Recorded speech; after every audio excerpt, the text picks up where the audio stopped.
He was dancing on that rock with his... American river otters are extremely powerful animals. They have a bite that is very similar to that of a Rottweiler. They can bite through steel-toe boots and eat turtles like tacos. So they're extremely powerful animals. So just for our safety, we do try to keep our distance for that reason. Another reason is actually because of them being North American river otters and having a susceptibility to upper respiratory infections. They can catch coronavirus. And of course, there is not a vaccine out there for the North American river otters, so we do have to keep our distance still with what is going on with the pandemic to make sure that we do keep these guys safe. So we do appreciate your understanding as to why we have these stanchions up currently, just to still keep that distance.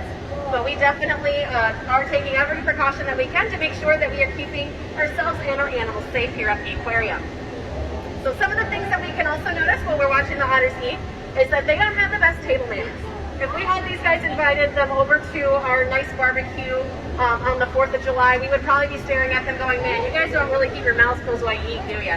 And that's going to be because these guys, with that powerful bite that they have, their jaw is only fused in a way that they can only open their mouths up and down. That's, of course, going to make sure that their bite is going in that one direction.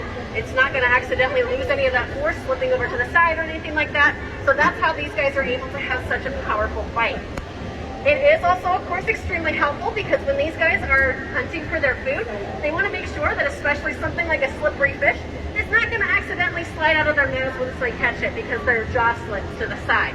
Once they clamp down on a fish or any other type of prey, that prey is going nowhere.